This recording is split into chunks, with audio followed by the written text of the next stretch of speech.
When is the weekend? A question as old as time itself. Let's start with the weirdest one. This part of Malaysia and this part of Indonesia consider Friday and Sunday to be the weekend. Friday and Sunday? What are you guys smoking? So what does that mean for Saturday? Does Saturday not exist in this part of the world? I guess I'm specifically talking about the definition of the word weekend, but this map is talking about when people have days off. So unfortunately, this place works on Saturday. All the green countries have Friday and Saturday as the weekend. Then there's Iran and Djibouti, which only has Friday as the weekend. Finally, there's all of the gray countries in the world that consider Saturday and Sunday as the weekend, or when they don't have to work. I have a whole nother bone to pick though. I don't understand why we consider Sunday as the technical weekend definition. Just considering Sunday is sometimes considered as the first day of the week. That's always how I was taught in school, but I guess it depends on who you ask. I'm down for Monday being the first day of the week. That makes sense. Because I was taught that Sunday's the first day of the week, I'm like, why is that a weekend then? Why is Sunday a weekend? It doesn't matter. One of my favorite types of maps to review, the excessive drinking by US county map. These are all the counties in US states which are defined as having excessive drinking, and there's always Wisconsin, which just heavily stands out. But looking at this map, it looks like Montana is really trying to keep up. They're extremely close if it wasn't for like this one county. As always, there seems to be an association with drinking and the snow. When you have like frequent bad weather and there's nothing to do, that's what you're gonna do. You're gonna booze it up. That doesn't necessarily mean if you have good weather you won't drink though. Now, you still can in the case of California and Hawaii, even Florida. It's just more likely if you have nothing to do than that, yeah. Then there's the craziness that is Utah, which is by far containing the least counties with excessive drinking. I don't think they drink at all. That's what it looks close to. West Virginia is also very different than their sister state, Virginia. I guess this alone divided that state up. The drinkers and the non-drinkers had to be separated. I don't think anyone could have put it better. Which country are the French invading the most? Buckle up, this is about to get scary. So these are the top destinations for French expats. First of all, in terms of neighboring countries, they really like Germany and Switzerland. They surprisingly kind of like the UK too. I thought they'd never be caught dead over there. Some of these numbers are so oddly specific. How do we know? And does this need to be updated every day? Like, what happens if someone is unalived or something? I guess just give or take 603. Probably easier to count the number of French in Moldavia since there's only 54. There's almost 150,000 living in the US, which I think is a little bit surprising because that is beating out Canada's numbers. I just figured with Quebec they would want to move to a French-speaking place. There's 20,000 living in Mexico, but not too many of them are moving to the rest of Latin America, it appears. Certain parts of Africa are doing better than others, specifically the French-speaking parts of Africa. That makes sense. Dang, there's only 6 in Yemen. Vietnam is also doing numbers, again, though this was a former colony of the French not that long ago. Thailand has everyone beat though. Only 7,000 in India. That's kind of crazy to me. I gotta say, I love the super specific data on this information. Like, they are going by the single digits, how many French people live there. Tajikistan, though, is the #1 country on Earth that seems to be dodging the invasion.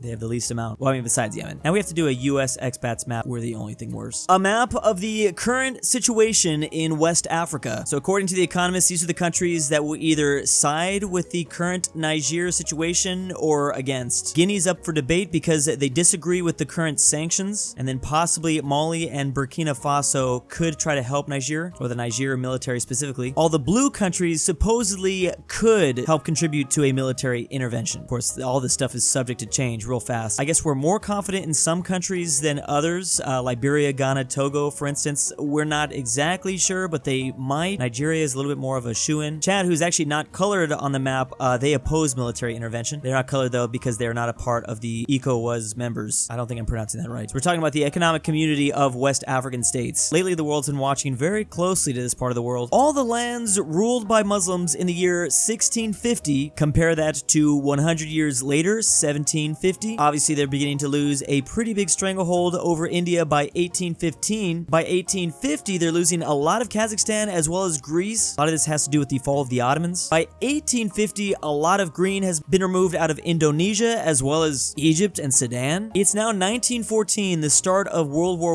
I, and these are the current areas ruled by Muslims, so with a Muslim leader, so on. 1922, so after the Great War, and this is what the map looks like. It is now the end of World War II, and these are the areas ruled by Muslims, including seculars. It's just like 4 or 5. Then 1960 comes around, and everything begins to change. 1975, and things are looking awfully familiar. We also have a comeback in Bangladesh, Indonesia, and Malaysia. Something to keep in mind with like South Asia, specifically India, was like this was all British Raj. So yeah, it wasn't ruled by any sort of Muslim leader. And then obviously when India partitioned and there was a Pakistan and a Bangladesh, yeah, I was gonna come back there. Here's the map in 1975, and here's the map in 2023. There are so many little things that go into this though. A lot of history that comes out of this. I don't even know if this map is currently up to date or what exactly the definitions are. Do the leaders need to be like, you know, Muslim, or does the vast majority of the population need to follow this faith? In the case of Bosnia, it seems like specific parts are green while others are not. It's interesting to see the map go from lots of green to less green to back to a lot of green, but there's just a lot of things going on in the background. A map showing how the US would invade Japan in what was known as Operation Downfall, or basically a world without the nukes, or if we didn't build the nukes. So there's the Pacific Fleet here, as well as the US Army forces with MacArthur. There would be an amphibious invasion on the city of Tokyo, surrounding it and then moving inland, and another invasion on the southernmost island. I guess this plan is just to take this area and then work their way up. I feel like going straight after Tokyo is a pretty ballsy move. We probably had a lot more confidence in invading down this way first, but man, moving our way through these islands would have been horrific. This also, of course, does not account for what the Soviets would have done at the very same time, since they were going after Manchukuo. They would have gotten through all of the Korean peninsula depending on how long it lasted, and then who knows what they would have done themselves. Like in this world, Japan basically becomes like the Korean peninsula, where the Soviet forces maybe hold on to the north, and this is the communist Japan side, and then depending on how successful Operation Downfall was, this would become like the South Korea or South Japan. I don't even know what happens to the Korean peninsula. Is it all just communist? This of course reminds me of how in preparation for Operation Downfall, the invasion of the Japanese mainlands, we began to make 500,000 purple hearts, because that's how many soldiers we thought we were going to lose. But we actually thought that we were going to lose more, but that's how many purple hearts we made, and we are still to this day using that same surplus of purple hearts. How the International Little League organization divides the world. Little League is obviously little kids playing baseball, but they have their own World Series. Of course, the US is divided into several regions, 5 to be exact. Hawaii falls under the western region, and so does Alaska. Then there's the Canadian region. Even though Canada's a very big country in size, they don't have that much population. I guess they get Greenland for some reason. Is there that many Little Leaguers in Greenland? Maybe. Then there's the Latin American region. I'm really surprised about this. Also, where is the Caribbean at? There's the Puerto Rico region. Did they just leave a lot of the Caribbean islands off the map? They then just completely combine Europe and Africa along with parts of Asia, but we're not even going to mention that. I'm not sure if this map's not accurate or what. Yes, Mongolia is a part of the Europe/Africa region. Then there's the Asia Pacific region. Because Mongolia also isn't in this area, maybe they really are included in the Europe/Africa region. I guess Nepal and Bhutan don't even get to play. You're not allowed. Finally, there's the Australian region, and yeah, maps without New Zealand. Of course, they're having to divide the world a little bit strangely like this because, you know, there's lots of parts of the world that don't care about baseball. The kids don't want to play baseball. Baseball is really not international the same way soccer is. There's, of course, places in the Americas that love it, and then there's Japan and South Korea. Usually the actual World Series finals comes down to state versus state, although that's really changing. Occasionally Mexico pops up.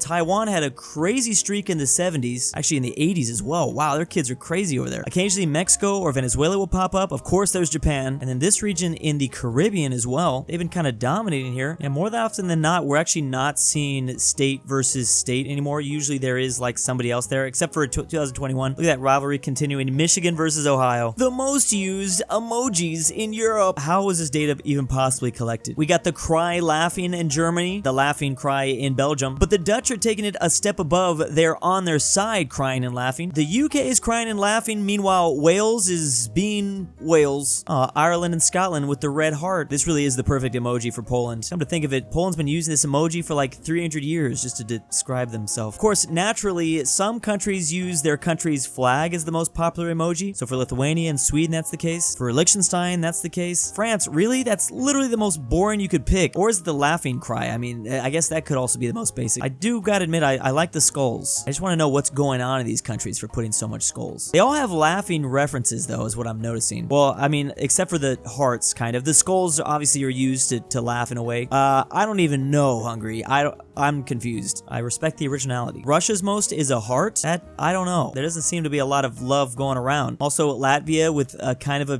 basic one. I'm concerned about Iceland's well-being. I'm pretty basic myself. I'm pretty sure my most used emoji is just the laughing cry too. I'm pretty sure this is the source for all that information though. Something like that. Meanwhile, here's the US described by emojis. Of course, Texas gets the guy with the hat. Arizona's getting a cactus. The Southwest in general is just gonna be hot. We've got the slot machine in Vegas, as well as Hollywood is getting the, what is this called again? The little...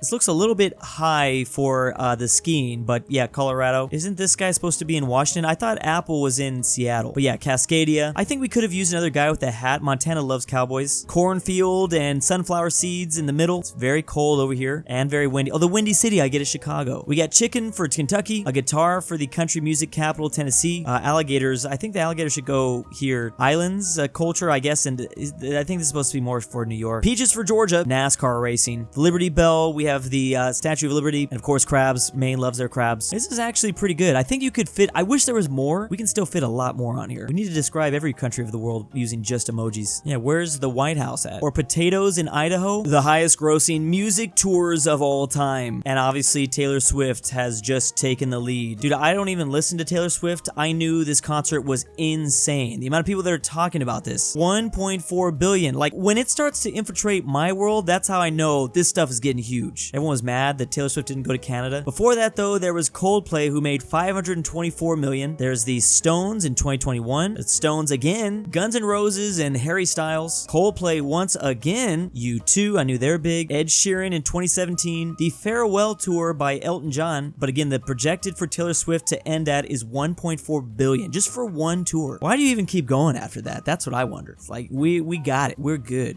I think this map kind of just tells us more about inflation, though, maybe. Perhaps. If Civil War 2.0 breaks out in the USA, I want the map to be drawn like this. This is the biggest divide we have, our use of word for soft drinks. I come from LA, I use soda. We talk about soda. Even Joe Biden says soda.